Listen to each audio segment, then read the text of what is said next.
Hello, this is Jason Sackett from the Center for Work and Family Life, here to talk more influencing without authority. This segment I'll be talking about how you can use the laws of influence to enhance your powers of persuasion. Here are the laws of influence. They are called laws because they are based on extensive social research and are demonstrated to be effective across various populations and settings. Understanding these laws will help you achieve your own influence goals, as well as defend against unwanted persuasion or manipulation when you recognize others using them. Speaking of manipulation, it is critical that you only use the laws of influence to effect an outcome that is in the best interest of your audience. Using them only to serve your own needs qualifies as manipulation, which, as you know, is always revealed over time and hurts your long-term influence. This segment will focus on the first three laws of influence: liking, reciprocity, and scarcity and availability. First, let's review liking, or the law of friends, which says that when people like you, they are more open to your influence. This means that the better your relationship or rapport is with your audience, the greater your influence will be. Liking can grow from several key elements. The first is appearance. Again, you don't have to be a model for people to like you. However, research shows that a neat, well-groomed appearance can make you more likable and increase your influence. So if the opportunity exists to enhance appearance, why not take advantage? Compliments are also a shortcut to liking, and they will get you everywhere as long as they are genuine and don't come across as kissing up.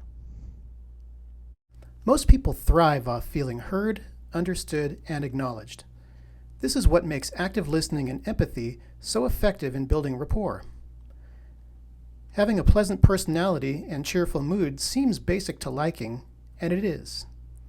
If you maintain this persona over time, most people will like you. Finally, transferred power involves borrowing the influence of a close contact to build likability. Imagine I want to form a strategic partnership with the director of another department. If she doesn't know me, she has little motivation to return my calls or emails. However, if she knows my boss, I can reach out and say, "Hello, my name is Jason Sackett. I'm with the Center for Work and Family Life, and my director, John Gaspari, suggested you would be a very good person to talk to." Thanks to transfer of power, I have instant credibility and a real opportunity to build rapport.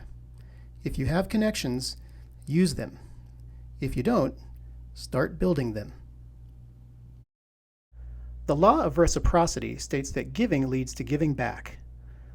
When people are actively given something, such as material goods, gifts, free samples, thank you cards, favors, time, and thoughtful messages, they are socially programmed to give something in return.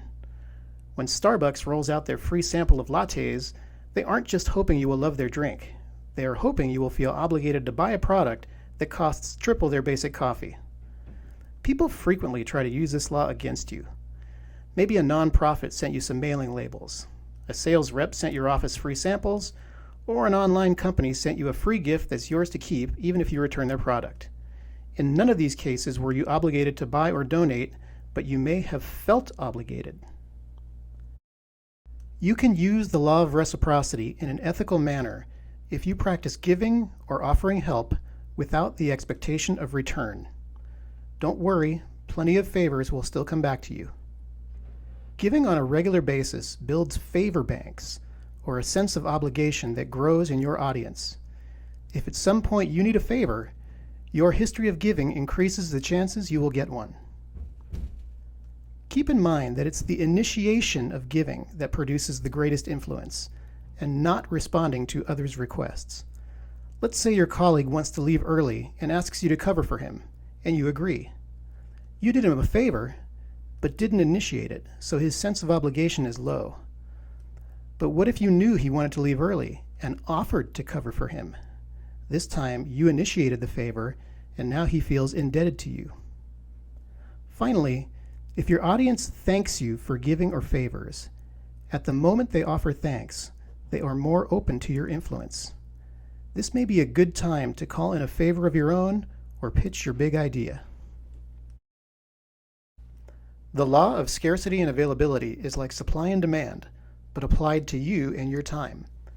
If your time is scarce, it is more valuable, and you have more influence. Conversely, if others can count on your help anytime for any task, no matter how trivial, then you lose value and influence and get overwhelmed with work.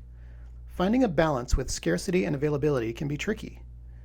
You want to be scarce and valued, but you don't want to be perceived as unhelpful.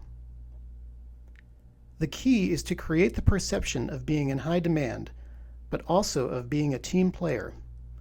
To accomplish this, start by preserving your time for high-value activities and avoiding low-value tasks. If you can anticipate requests coming your way, offer help before they request. That way, you initiate a cycle of giving and create a sense of obligation in your audience and avoid the perception that you are universally available. You can say yes to requests, but inform your audience you must finish your work first. This preserves the value of your time, but still makes you look helpful. Finally, it's important to appear busy, but to do so without being overly efficient, which can open you up to more requests and make you the victim of your own success. To protect your time, remember the 3 Ds: delay, delegate, and do away with. Delaying involves putting off an existing task to give priority to a new one, rather than taking on both. For example, if your schedule is full and your boss gives you a new task to complete immediately, you could respond, "No problem, happy to do it. So, given my schedule is booked, which of my existing activities shall I postpone so I can get this done on time for you?" Or, if the person making the request has no authority and is simply asking a favor, you can delay by saying, "I'm happy to help when my schedule is clear, probably in a few days." Delegating involves directing a task to someone else. It does not require you to have actual authority, only the ability to convince the person making the request that someone else is a better choice for the task. Essentially, you are saying, "Because of my impacted to-do list, colleague X or colleague Y will complete this project sooner, better, or more thoroughly than I can." Finally, when you believe tasks are ill-timed or unnecessary, you can try convincing the person making the request to do away with them. Be prepared to offer an alternative or to demonstrate why the task is not needed. Let's break for a quick exercise. First, review your influence goal. What are you trying to accomplish, and with whom? Next, think of 3 ways you can give to your audience that will build a favor bank and start a cycle of reciprocity. These could include favors, time, help, testimonials, leads, tips, anything your audience considers meaningful. Now, think of one way you can make yourself less available for low-value tasks. Write these down and plan on implementing these strategies soon. For more about influence strategies, or to see what else the USC Center for Work and Family Life has to offer, feel free to call or visit our website. We look forward to hearing from you.